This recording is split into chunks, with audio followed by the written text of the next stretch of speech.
This illustrates the patriarchy in a way that makes it abundantly clear what's going on. We love some Taylor Swift on this podcast. And you can just see the vitriol and the misogyny against her, blaming her.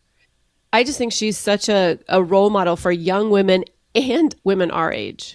Yeah. Because like you said, she just gives a big fuck you to the establishment, to the systems that have always been that way. Cheers to Taylor. If a man was doing this, would people give them this much crap? Prince made a shit ton of money at his time, and people were like, oh, weird symbol guy. And that was about as bad as it got. But nobody said, he doesn't have the right to do this. He doesn't have the right to make all this money. That's the other criticism that's leveled at her. She's not writing appropriately for young girls. She's a bad role model for young girls. She's 35.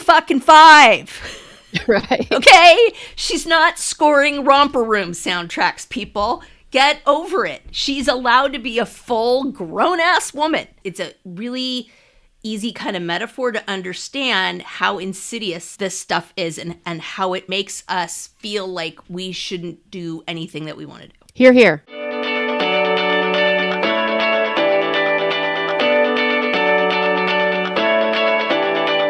Welcome to Drinks with the Girls. Conversations for women over 40 around connection, change, and the power of female friendship. Living well with stories to tell. I'm Karen, and this is Lisa. We are moms and solopreneurs stepping into our own, diving into real conversations about things that matter to women in midlife. We're here to spill the tea on everything that affects women in their 40s and beyond. Topics like loss and grief, changing relationships, launching kids, menopause, and reinventing ourselves in midlife. We are here to tackle it all. Connect with us through a blend of our lived experiences, our friendship, the memory of our moms, plus a collection of real stories, honest conversations, and engaging interviews that will make women over 40 feel seen and remind them that they're not alone on this journey called life. Let's go. Welcome back to another episode of Drinks with the Girls. It's good to be here. We've had a little hiatus. You don't know that because we keep showing up in your earbuds, but like magic. I'm happy to be here. And I am happy to be finally having this conversation. Lisa and I have been talking about it. I think every episode we say, we're going to do an episode on the patriarchy. Well, here it is. But before we get going, I'm going to share with you what I'm drinking, and I know Lisa will too. I'm drinking, and you know me, I love the cans. It's called Whalebird Kombucha, and it is lavender lemonade, and it's made in California, which I like, San Luis Obispo. Bunch of probiotics and whatnot. It is not a hard kombucha, so it's non-alcoholic, but I'm sure you could toss a little vodka in there if you so fancied. So that's what I'm drinking. This may speak more to the place I'm in right now than you, but I swear to God, when you showed that label, I thought it was going to be an alcoholic one because I thought the brand was Whale Bitch Kombucha. Oh, mm-hmm. It looks like it could be I Whale was Bitch. I was like, okay, that works. Oh, what are you drinking? God, clearly not enough. Okay, I'm trying this for the first time. This is a Recess, which I've tried before, but this is a 0 proof lime margarita infused with guayusa. I've heard of guarana, but not guayusa. I'm sure I murdered that. And adaptogens, and it is lightly sparkling. 0 alcohol. So what is 0 proof? Non-alcoholic? Non-alcoholic. So we'll see. Please hold. TBD. I don't love it. Oh, oops. It's pretty not margarita-like. All right. Well, I feel like if you get too many weird things in there, it's going to have like a weird little aftertaste. Not going to lie. That's like a 2 out of 10 on a really good day. Yeah, I hope you're not listening, Recess. I may have to bounce and I have this little collection of drinks up there. I may just have to bounce and pour one of those in on when we take a break. Anywho, let's dive into the capital P word, the patriarchy. We talk about it every time. Even though we try not to, it comes up because guess what? We are women and the patriarchy shows up every damn day in our lives. So why would it not show up on the podcast? And we talk about it even when we don't want to talk about it. That's kind of the crazy thing. And so we've been wanting to do this for ever so long. And I think that it kind of just started because most people do not understand what exactly the patriarchy is. And so we really wanted to define this because I'll tell you one thing, it's not. It's not a bunch of women sitting around bitching about men. That's pretty oversimplistic. Newsflash, the patriarchy is oppressive to men also. So we'll get into all that. So maybe that's kind of where we start, is a definition. So I'm not sure which dictionary this is from, but patriarchy is a social system where men, and I would say white men, hold primary power, dominating political leadership, moral authority, social privilege, and control of property. In this structure, here we go. I should have just had faith in the definition. White men often occupy the most privileged positions, benefiting from a system that is male-dominated, male-identified, and male-centered. This societal framework historically and actively reinforces power imbalances. And at the risk of like reading the PowerPoint slides, I think these other points are good too. So key aspects of patriarchal privilege, right? White privilege is a part of this, but the patriarchy is not white privilege. Of that, it's kind of the Venn diagram, right? So regarding white men includes systemic power and control. Patriarchy is a system where men control a disproportionately large share of economic, political, and social power. Intersection of race and gender. White patriarchy is specifically defined by a system where white men have historically held and continue to hold the majority of societal power, resulting in the exclusion of others, particularly women and people of color. And lastly, unearned privileges. White men often experience privilege in this system, which means not having to worry about their race or gender being used as a justification for danger, violence, exclusion. Oh my God, there's more. Pause. Keep on going, girl. Keep on going. Oh my God. Okay. I was like, oh, I'm done. Nope.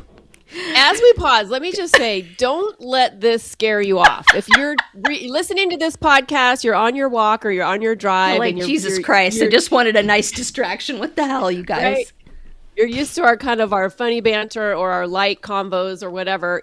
Don't let it scare you. We'll get past this and we will let you know how it literally impacts you. But I think this is important to know how we got here. Yep. Okay, last two. I swear to God, I promise. Normalization of dominance. Patriarchal ideology often justifies this power structure, attributing it to natural differences, and normalizes the idea that men are superior or meant to be in control. Inheritance and structure. Often these societies are patrilineal, meaning property and titles are passed down through the male line. Deep breath. Okay, and I think that where we really need to spend some time as well is what it is not. Karen, maybe you can take over that portion of the equation. Yeah, absolutely. And like Lisa said in the beginning, it's not about sitting around hating on men. Because men are not the enemy. And we've said this before as we've dibble-dabbled in talking about the patriarchy. It's this system. It's the system that we've all been raised in. Generations before us have been raised in. And so men are not the enemy. The system is the enemy. And like Lisa said, it's not great for men either. I mean, I feel like it was worse for women, but men also struggle under the confines of the patriarchy because it's limiting. They don't get to be full humans. None of us get to be full humans under the construct of the patriarchy. So it's not about blaming individuals or blaming men. It's just about noticing how this structure that we've all been raised with affects our lives and why it makes us feel the way we do. Because I don't know about you, but I've been feeling so fucking pissed off lately with everything that's happening in the news. And I mean, a lot of it is patriarchy. So why does it hurt everyone? Like, why does it hurt men and women? You know, it gives women fewer opportunities. We automatically have this expectation that we are the caretakers. And we have this pressure to be likable, to be palatable, to be small, right? To not take up too much space. And for men, it hurts men because they're not allowed to feel. They're not allowed to be vulnerable. They're not allowed to cry. Like, think about it. You know, boys, we raise our boys. Oh, don't cry. They have to be stoic, unemotional, always strong, and always the provider. And that's a lot of freaking pressure. Yeah. Especially if you're in a situation where you can't be the provider for whatever good reason. That is a very difficult place for most men to be. Yeah. So, the purpose of this episode and why Lisa and I have wanted to really just kind of dive into this is because we just want to look at, well, where did I learn this? How did I learn this?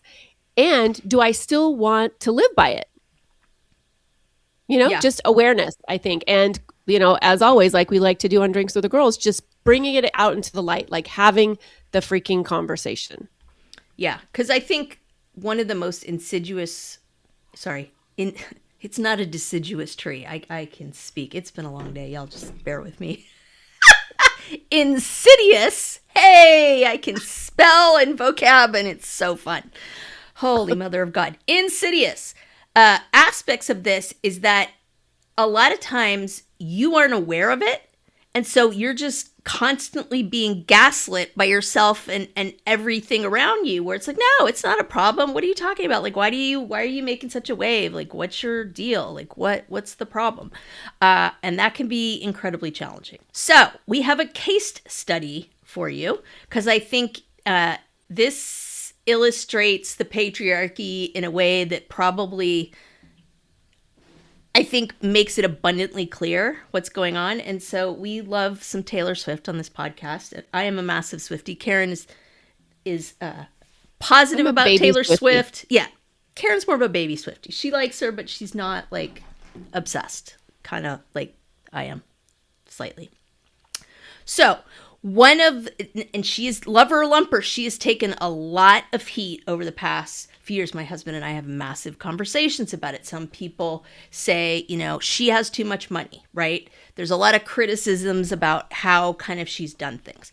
So this came to a head for two reasons. First of all, the biggest issue was her fight to own her own masters. And without going down a rabbit hole in the music industry, essentially 99.999% of artists do not own their masters. That's why having a record deal is such a big deal, and why sometimes people go a different direction is because the record company's putting up the money to record it, and therefore they own the physical recordings of what you have recorded. So in essence, you are giving them your music if you're writing it.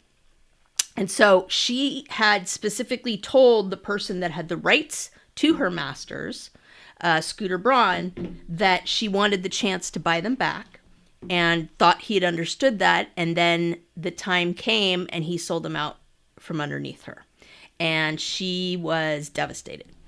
And she has been very upfront about the fact that the Eras Tour allowed her to buy those masters back. And she has literally become the first person in like the history of music to ever own her own masters in that kind of a big way. Obviously, people that are self-funded and they do it on their own, it doesn't apply to them, but that's why a lot of artists are doing that. And so there's been a lot of press about this, and I think probably the best quote I saw was the artist SZA said she called it the biggest fuck you to the establishment / patriarchy. And really, Taylor Swift is in a unique position to do that. I mean, not even the Beatles own their masters. So this is a big deal. I didn't realize that. Thank you for that explanation, because I just thought that was something that, all artists had the opportunity to do, and she got swindled. Nope. You think about Prince, anybody, that Bruce Springsteen, any of those people. In fact, what often happens is when artists are kind of in the sunset of their years, typically what they will do is sell even their rights to the masters. So you have certain rights in essence, like, for example, Kenny Loggins threw a fit because Trump was using his recording of Danger Zone in some kind of meme or something like that. And he's like, I did not give permission, right? So like, I think it was Sony that owns his masters, like said, sure, you can use it. But Kenny Loggins is like, no, but I recorded that with my voice. You don't have the right to use my voice in there. So it's a very fine line in terms of what that looks like. But yeah, it's a big frickin' deal.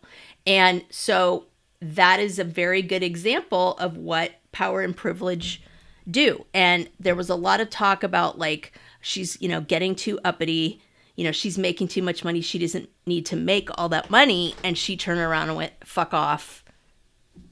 I'm buying my master's with that money. And thank you very much. Now, we could go on and on about the charity work that she's done and all that, but that's a whole other podcast. So that's a really big example of some of the things that she's done. And we'll get into a couple others. Karen, you want to add anything to that? No. Alrighty then. I'll just roll right into the next thing. So number 2, she pushed back against Apple Music for refusing to pay artists during the trial period. So if you get Apple Music, right, you get it for a free month. Well, Apple was saying we don't have to pay people. And so she was advocating for all musicians. So again, the recording, same thing. So that's the music end of it. As far as the human rights end of it, she was very famous for a couple years ago suing a DJ for $1 symbolic dollar to make a point about believing women and asserting her boundaries. He literally groped her in the middle of a press op. Everybody saw him reach over and grab her ass under her skirt. And it was intense. People were just why is she making such a big deal out of it? Just leave it alone. And she said, fuck off. I can make a big deal out of this. And I'm not in it for the money. I want $1 because this is what I think is important. So the idea of the example of Taylor Swift, right? That kind of, I'll bring this back into why should I give a shit about this? Lisa, I don't like Taylor Swift, whatever. The idea is that she chooses battles people tell her she can't win. And that happens all the time to women. Oh, just stop. You're complaining too much. You're being too uppity. People saw it as silly or crazy, right? Why are you doing this, right? And literally upends it to a complete cultural shift. And this idea of embodying womanhood that refuses to shrink. And Karen, I know you got a lot to say about those ideas. Hey there, I'm Lisa Corachella McDowell, your midlife Pacific Northwest princess, here to guide you in the art of next leveling your life. I'm passionate about women's health and wellness in midlife, especially for moms parenting kids with unique needs like I do.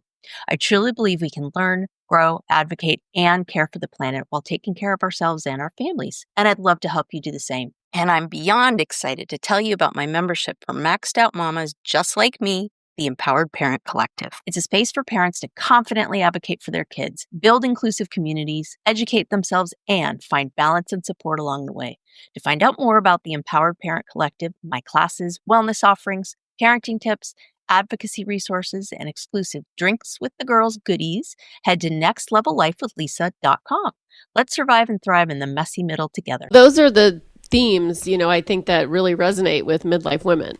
It's we get to this point in our life and, not all women, right? Not all women feel the exact same way and not all women have the same level of powerlessness or powerfulness, right? We're all on this continuum. But I think that certainly a theme for women over 40 as we get to this stage and we want to own our story. We want to have agency over our bodies, our lives, what we do, what we say, right? Reclaiming those lost parts. And, we said earlier, I'm a new fan. So all these stories, I wasn't, in real time, I wasn't hearing about them. I only heard about them after the fact. But I just think she, just the whole watching her relationship with Travis Kelce and how literally the whole world blames her for distracting him or, why is she showing up at the games? Or, I just think it really pisses off so many people, men, that they are flaunting this beautiful kind of fun, supportive, he supports her. He goes to her concerts, right? He showed up in, what was it, the tux and the top hat and helped her perform and this, that, and the other. But I just think it's interesting how you watch the world and, all you got to do is show up in the comment section of social media posts, right? And you can just see the vitriol and the misogyny against her, blaming her. I just think she's such a role model for young women and women our age. Yeah. Because like you said, she just gives a big fuck you to the establishment, to the systems that I guess, have always been that way, but she realizes these aren't good for artists. This isn't good for me. Yeah. You know? Yeah. So yeah, cheers to Taylor.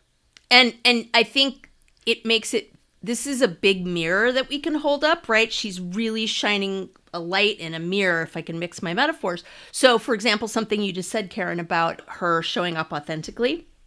So I think about the things that she does. And if a man was doing this, would people give them this much crap? Because, for example, Prince made a shit ton of money for at his time, and people were like, oh, weird symbol guy. And that was about as bad as it got. But nobody said, he doesn't have the right to do this. He doesn't have the right to make all this money, right?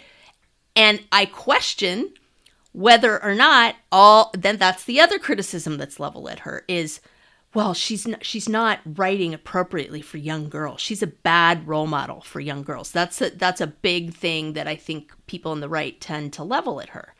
And again, right? She's 35. Right. Okay? She's not scoring Romper Room soundtracks, people. Get over it. She's allowed to be a full grown-ass woman. Just like any other child star, male, that has made it big as well. Ryan Gosling, Justin Bieber, Justin Timberlake. They're not singing about Romper Room, and nobody's like going after Justin Timberlake for Nipplegate. They went after Janet Jackson, okay?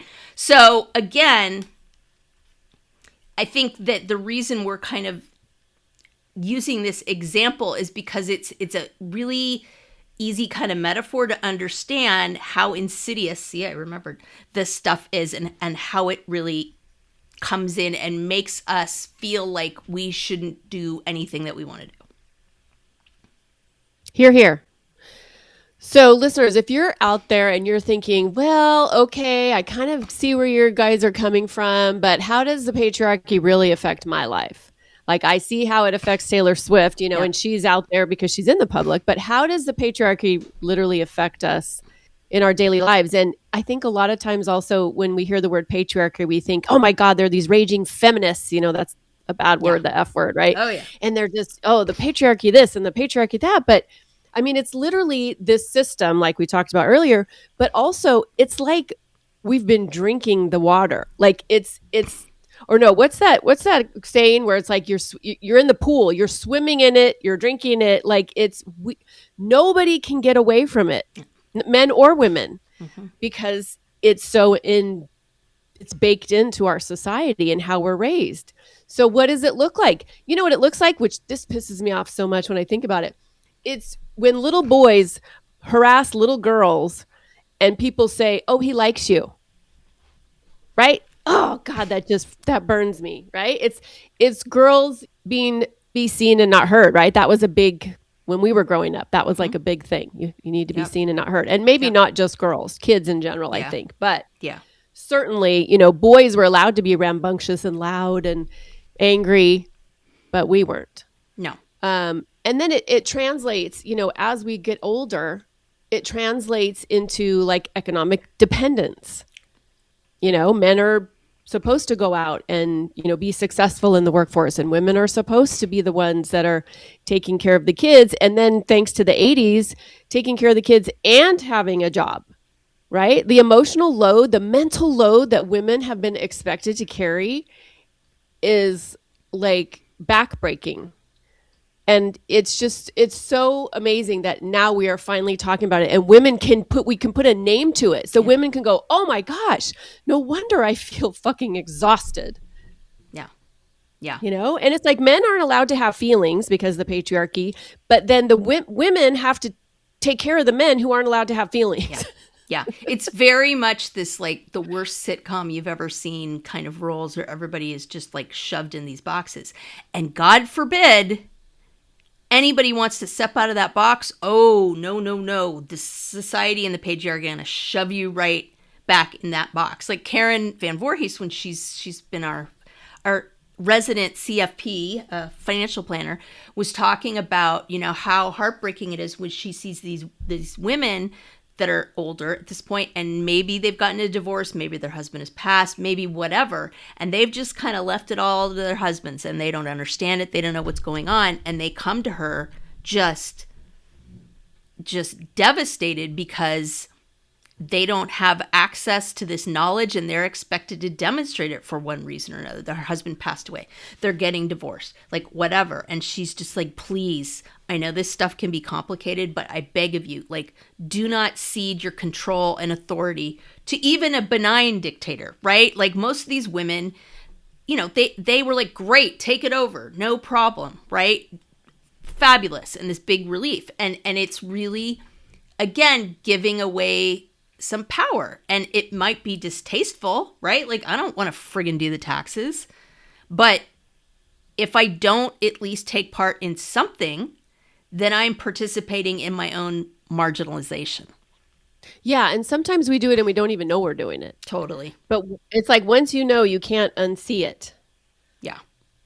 And I have to say, as a woman who was one of those women in my marriage and divorce, being able to, and it didn't come without a lot of fear and a lot of tears, honestly, that first year, but like being able to buy my own home, like signing all the loan documents, hiring all the professional, like just doing all of that whole process of buying my own home and doing my own taxes. You know, I mean, I did my own taxes when I was like 20, but not when I really had anything to like write in the boxes, you know? And so it is an incredibly empowering feeling. So, you know, even if you're happily married or even if you're super healthy and your partner is super healthy, you know, like to Lisa's point and to Karen's point, like learn how to do it. Learn how to take care of your own financial autonomy, because first of all, it's important. It keeps you safe. But second of all, it's incredibly empowering as a person, you know, to do hard things. Yeah. Yeah.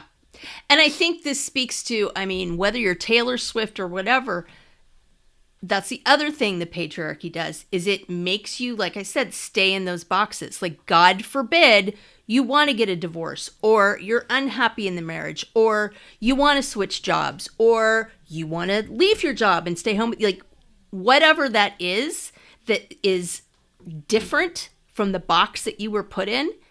Holy crap. The pushback is insane from everywhere. And a lot of it is just about, wait, you always did this. I counted on you for this. And Karen and I have always said, buckle up, because God bless them, some of the people that will push back the hardest on that process is your own family. And God love them, right? They're navigating the sea change as well. But don't expect that everybody is just going to welcome your change with open arms. We talked a lot about that on our reinvention episodes and a couple others.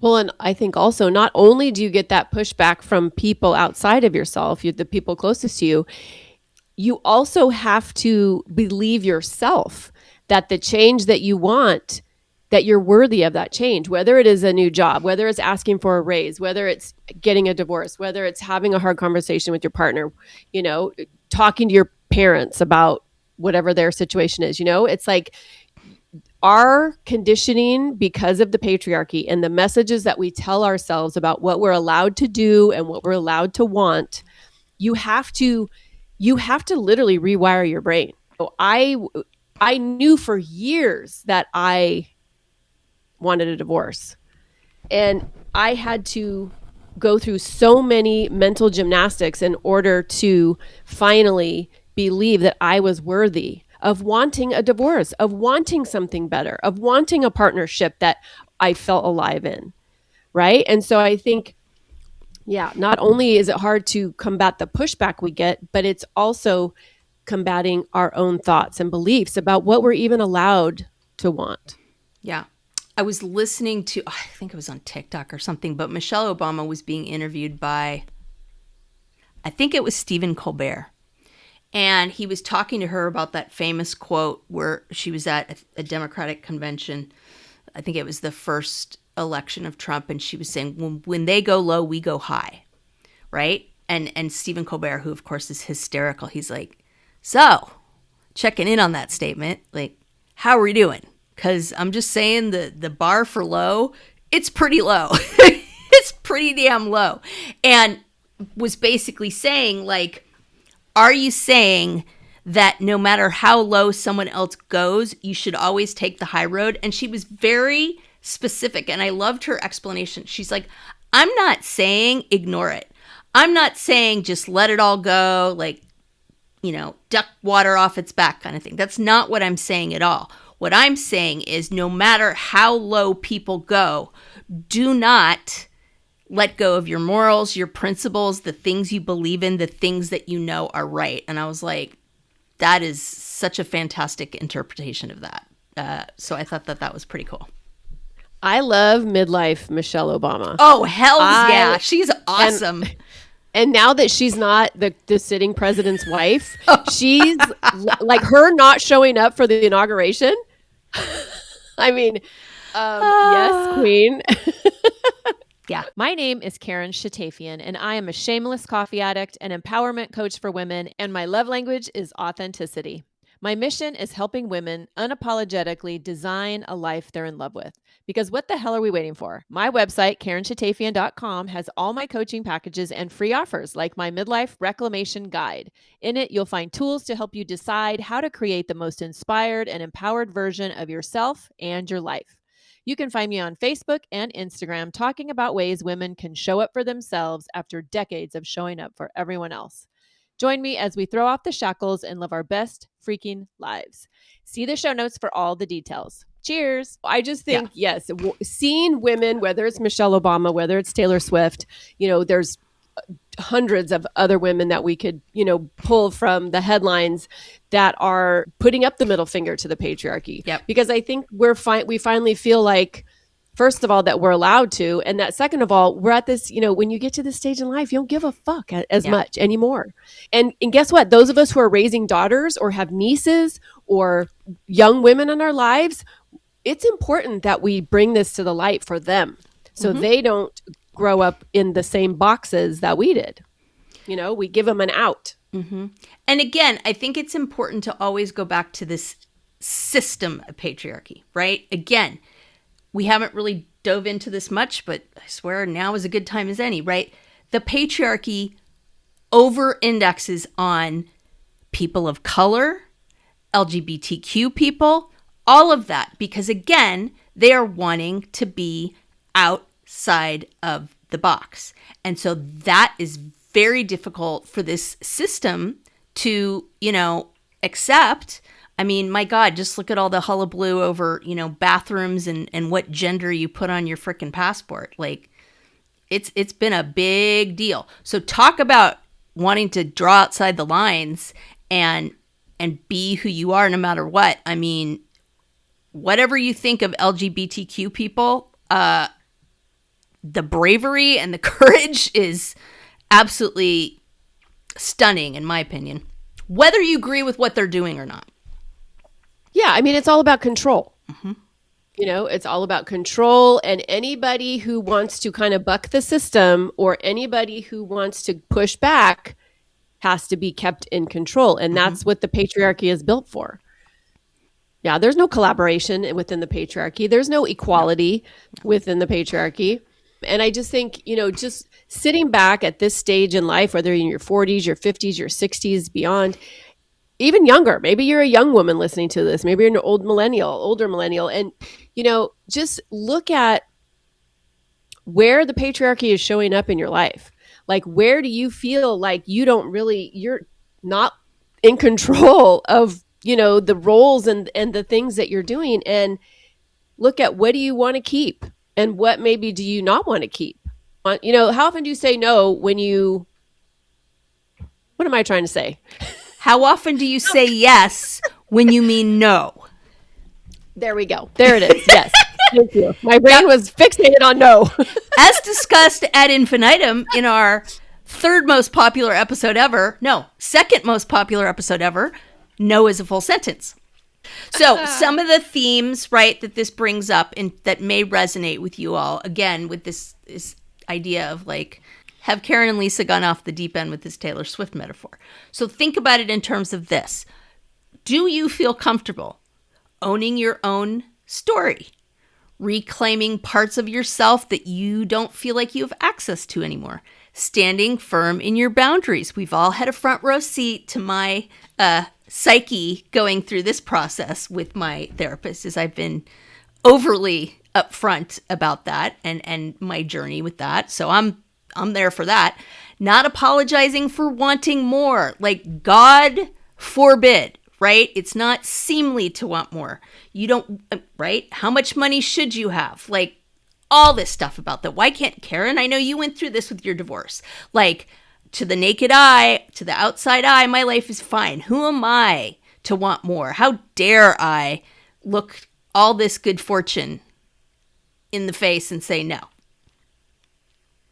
And that is under so many, that is such an umbrella. It's like that whole wanting more thing for women, because we're not allowed to want more money, more sex, more pleasure, more food, right? More rest. We're not allowed to want more of any of that. We have to fight for it. Yep. And it's exhausting to have to fight for it, but we do. And I think that's why it's so important to me. And I know we've talked about this on the last few episodes, but, just reclaiming that word self-indulgence, like taking out the negativity around it and taking out the idea that you're bad if you're self-indulgent. Fuck that. Mm-hmm. All women need to be self-indulgent, no matter what area it is. Whether, they want something kinky in the bedroom, but they don't feel like they're allowed to ask their partner. Yeah. Right. Or maybe they want to ask their boss for a raise, or maybe they want more money, but they feel shame about, oh, what's wrong with you? You're greedy. Yep. It's all a bunch of BS. In case you need a laugh, and God knows everybody needs one these days, there is a wickedly clever show out right now that on its face is a murder mystery, but really uses that as a way to explore how these 4 women have been silenced their whole lives. It's called How to Get to Heaven from Belfast. If you don't have a Netflix account, get one right now, or at least do the free trial. It was created by Lisa McKee, and you may know that name because she created Dairy Girls, which I have rarely had a pee in my pants, snorting, laughing uncontrollably for 3 seasons binge, and sweet mother of God, it is hilarious.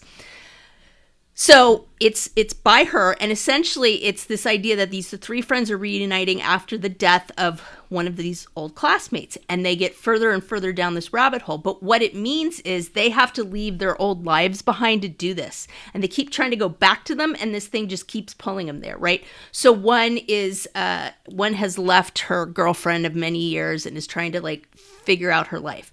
Another one's a housewife who feels underappreciated, right? And there's a scene where they're leaving to go investigate something, and he's like, but we have to plan the boy's birthday party. And she's like, yeah, have fun with that. I'm out of here, and when I come back, you'll appreciate me even more, right? So they do these whole bits and pieces of that, commentating on their lives and the pushback that they're getting from wanting more, and it's all done under the guise of this mystery. But it is laugh out loud, pee your pants, funny, and at the same time being really serious with all these themes. So I highly recommend that as a binge, because holy mother of God, it is so funny. I haven't even heard of that. Oh, girl, put it on your Netflix queue right now. The one-liners, oh, Lordy, I'll tell you what. That'll be good to finish. I just am finishing up Sons of Anarchy. Oh, yeah, that'll be a good counterpoint. Total, yes, good counterpoint. Yeah, Sons of Anarchy, I call it my emotional support series. There you go. I like it. Yeah, lots of reasons. But oh, yeah. Yeah. So if you're still wondering, Karen and Lisa, how does the patriarchy really affect everyday midlife for me? Let's talk about that a little bit. And by the way, you know what I just saw? And I have to look this up and see if it's true, but I just saw something on Instagram, shocker, that said that they did not even test tampons on real blood. Oh, yeah. Until 2023. Is that date correct? I believe I saw that same article, and yes, it is in fact correct. Okay, talk about the patriarchy. Like, what the hell? Talk about a series. We are also going to do an episode on the gaslighting of women in the medical establishment and medical research, and that one's going to be a hefty one too. So that's on the docket as well. I couldn't believe it. I mean, I was floored. So if you think the patriarchy isn't affecting you and the girls in your life, you're wrong. And also, okay, something else that I read is and I hate cold plunges. I think they're stupid. Yeah, they're intense. And that's been such a thing for the past couple years in like the longevity space and the wellness space. Well, guess what? All the tests on cortisol with cold plunges were done on men. It's not good for women and their cortisol levels. So awesome. I just think, right? So here we are, we're trying to like adopt all these wellness tactics to make ourselves healthy. And we're doing things that are based on men. So sorry, I'm getting sweaty. Oh my God. I did not know that. And that makes a lot of sense because I've tried it. I lasted like 2 or 3 minutes in a 3/4 filled bathtub and wanted to scratch my own eyeballs out and thought I could gut through it and was like, fuck this. I am out. Silliness. Okay, quick pause. Have we talked about the Pod Squad lately? Oh, the Pod Squad. You mean our email list /VIP lounge /digital wine club? Exactly. So listeners, if you're not on it yet, you're basically making life harder for yourself when it comes to podcasts. Like trying to scroll for show notes while speed walking on a treadmill. Wait, what was that link again? Oh, no. Grab the side rails. Or pulling up that book we mentioned while you're in the Starbucks line and then realizing everybody else moved up 3 cars and now you're that woman. We've all been there. That's why we made the Pod Squad. You'll get new episode alerts every week with direct links. Easy to listen, easy to share. And show notes straight to your inbox. So when we drop a life-changing product, book, hot tip, or yummy new drink, you're not rummaging through your memory like a woman searching for her reading glasses when they're on top of her head. It's organized, it's helpful, it's for you, babes. So join the Pod Squad. The link is in the show notes. Just tap it. Snacks, sarcasm, solidarity. And obviously, fighting the patriarchy. We write at dawn. But how does the patriarchy really show up in our daily lives, okay? It could look like being talked over, whether it's in meetings, by your partner, just in a conversation in the supermarket. It could be being labeled emotional, like if you're trying to set boundaries, or maybe you get a little heated in a discussion or your voice raises, you get called emotional. Maybe it is you're expected to, and I feel like all women fall into this. We're expected to manage the family logistics, right? The birthday parties, the doctor appointments, the traveling. Who likes what? The traveling, who likes what in their lunch, just all the things. What else? What do you think? How else does it show up for us? Again, it goes back to that box, right? Like as long as we stay in the box, we're good. But if you try to speak up in a meeting or correct someone or say, well, actually, it's this, right?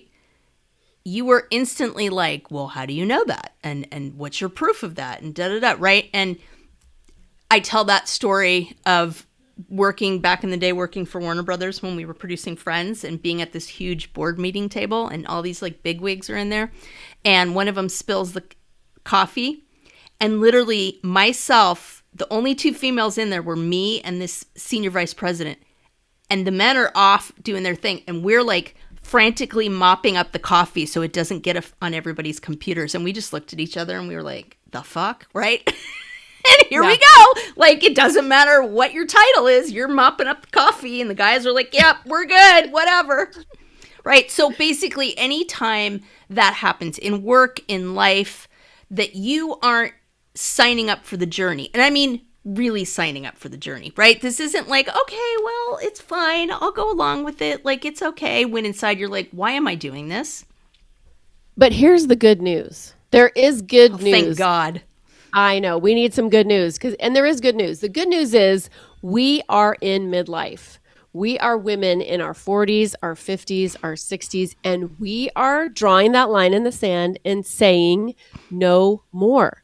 Because this is the time where we wake up, we realize we've been performing these roles, and we might not have the language for it. And that's why Lisa and I want to talk about it, because you might feel it, but you don't know what's going on. Right? But we've been performing these roles more than living our authentic lives.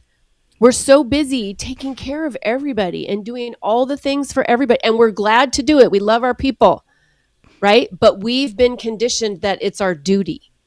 and we don't have a choice. And that's the effed up part. And you're less of right? a woman if you don't want to do it. Oh my gosh. I can't even tell you the backlash that I got when I left, when I told my husband I wanted a divorce. And I had to, like I said earlier, like I had to talk myself off the ledge because nobody else was really talking me off the ledge except my therapist. But I had to talk myself off the ledge and remind myself that life is short, that I am worthy, that I deserve to be loved the way that I want to be loved, and I don't have to stay in a situation, whether it's a marriage, a job, a house, a city, a friendship, right? That feels too small. And I just think that we feel so guilty as women and we feel so much shame around all of that because, like you said, it's that box. We're trying to bust out of this box that was made for us, but nobody asked our permission if we wanted to be in it, right? And I'm not saying that there aren't women out there who love being stay-home moms, right? I loved being a stay-home mom. I loved raising my kids. I wouldn't change that.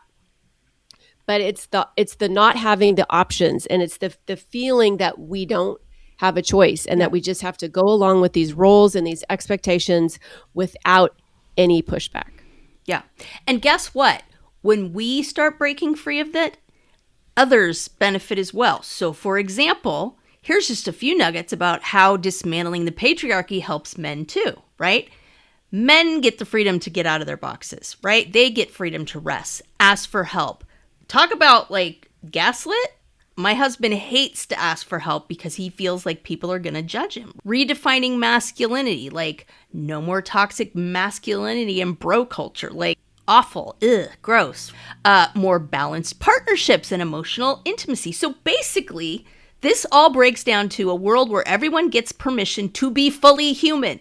If I could just encapsulate what needs to happen in one sentence, that would be it.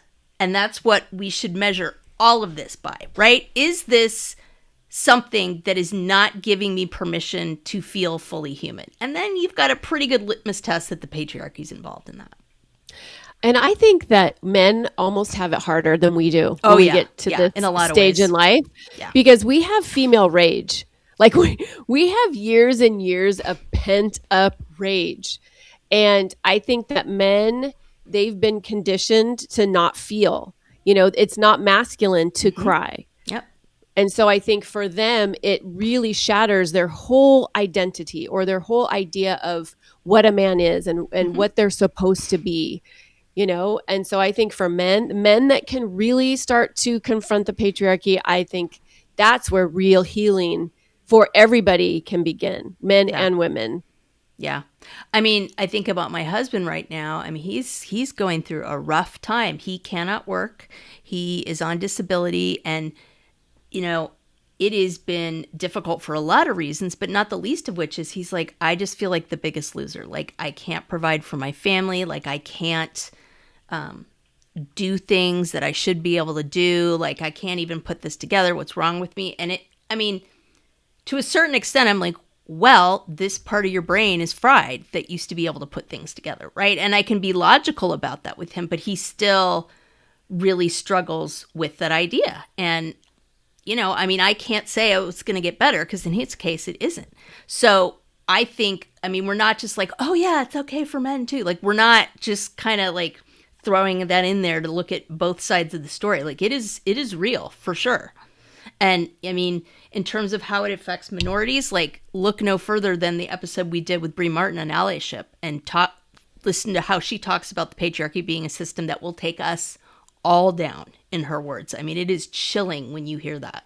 And we don't have time on this episode to talk about, but you talked about it in the beginning when you were talking about the definition, but just the intersectionality of, patriarchy and capitalism and racism and sexism and just all the systems that were built a long ass time ago, but we keep upholding them. And that's why, like I was saying earlier, it's we're swimming in the pool. We can't get away from it. It's the water all around us. Yeah. And I think it takes so much work and effort to really look at it and decide Do I like this? Do I want to keep doing this way? Or do I really want to change? Yeah. And I mean, let's just talk about aging for a second. Let me just get on my high horse, my soapbox.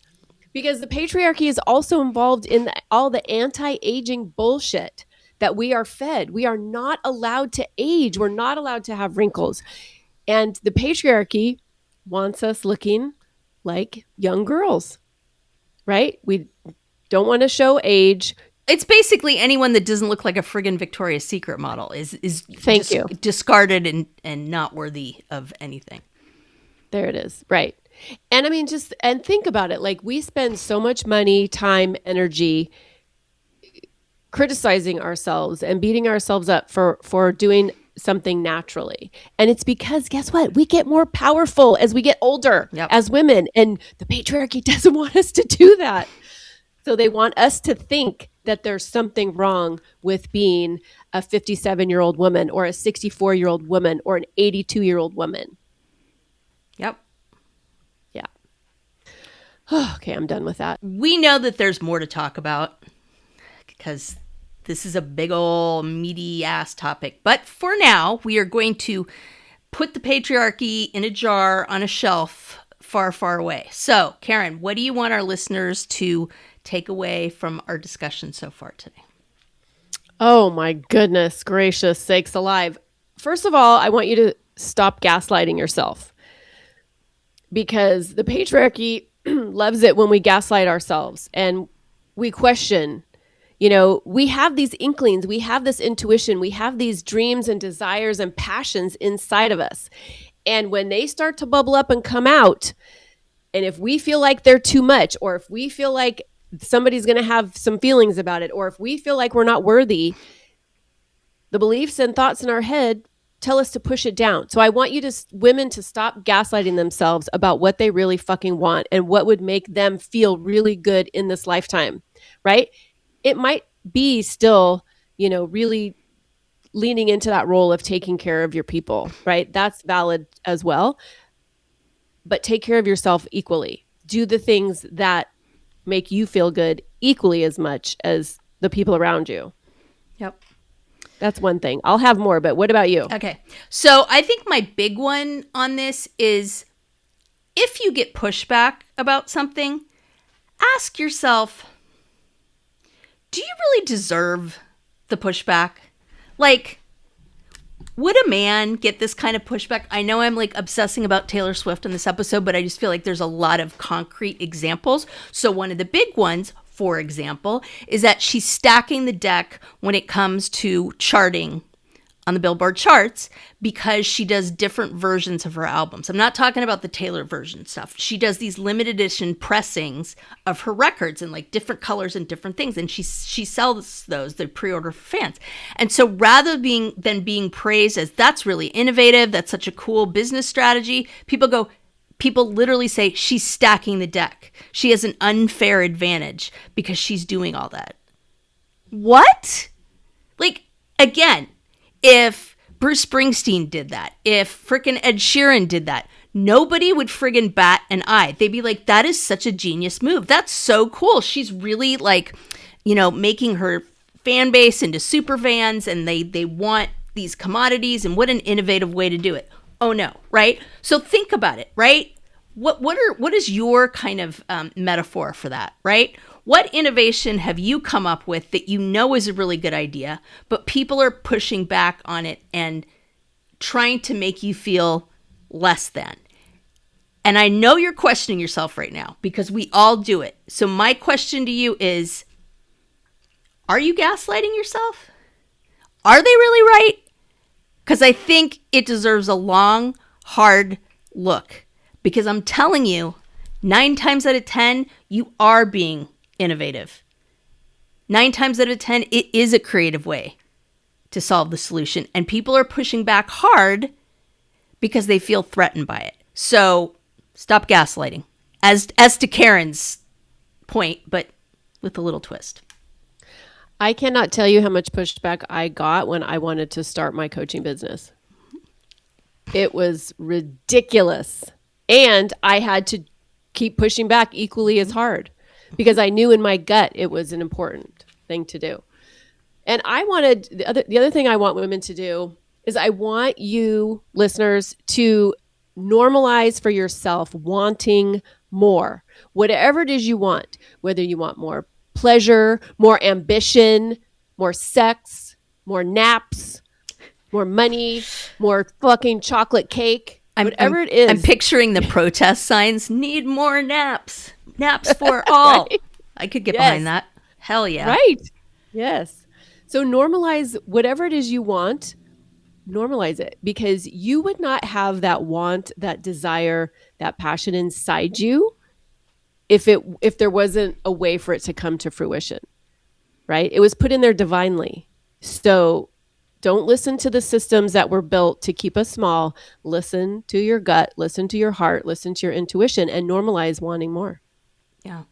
And I think the last thing I'll say, and I go back to the origin story of this podcast and our moms, right? And Karen and I often talk about that through line between our mom's story, our story, and how we're trying to rewrite things for our daughters, right? Like we've talked about this a bunch of times. Like my mom, Karen's mom, in a lot of ways were really held down in their boxes, like big time, right? And I mean, in my mom's case and Patty's case, they fought to keep themselves inside the box because they thought that was the only option, is to be bigger in the box, right? And I mean, I can't say that caused both of them to get cancer and Parkinson's for sure, but I mean, what a metaphor, right? I mean, I'll just leave it at that, just in terms of kind of what happened. But also this idea that Karen and I have that our daughters, our next generation, is going to make this better, and we have a responsibility to them. Like Peyton Shatafian, quote of the year,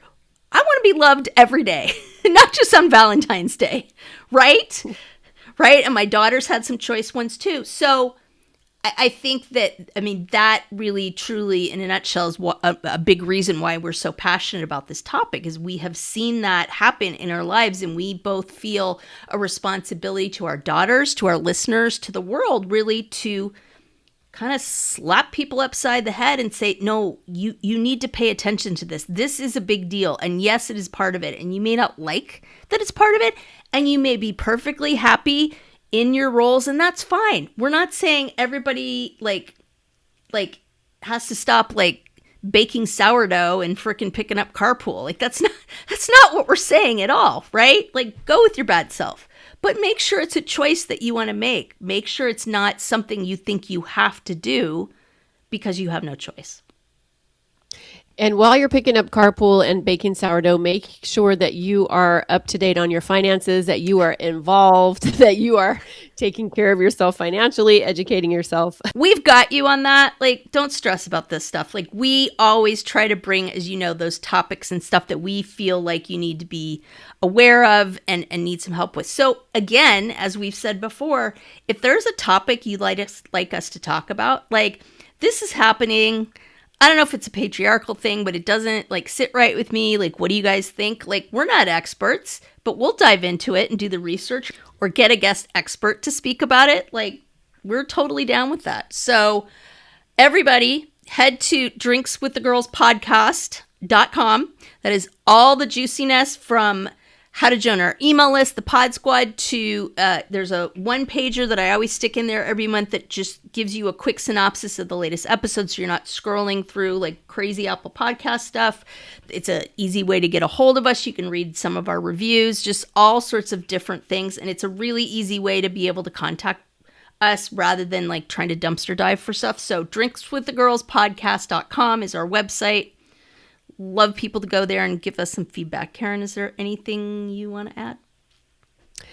I just want to add two things. The first thing is, like Lisa was talking about our origin story, right? The whole reason we started this podcast, Patty and Renee are up there, cheering us on, but also these conversations that we like to have, they survive in silence. Mm-hmm. So all these conversations about kind of things that women aren't really talking about, they survive in silence, but we want to bring them into the light. We want to start talking about them. Even if we do it really messily and clumsily, we want to start talking about it because if it affects us, we're pretty sure it might be affecting you too. So let's keep the conversations going. And like Lisa said, if there are things that are important to you that you want us to talk about, let us know, because I'll bet you there's another woman who is struggling with exactly the same thing. And I want to leave you with a person to follow on Instagram if you're on Instagram. She is actually a feminist. She calls herself the feminist life coach, but her name is Robin Clark, and her Instagram handle is Love Robin Clark. And if you want to just educate yourself a little bit more about patriarchy, or just get information about it, or just see things about it, or if you're very well versed in the patriarchy and you want some fuck yeah vibes, go check her out. Craft workshop to come for protest signs. drinkswiththegirlspodcast.com for all of the juice. And thank you for joining us. We love that you are willing to spend time with us. And I'm going to say cheers. Cheers. Clink, clink. Clink, clink.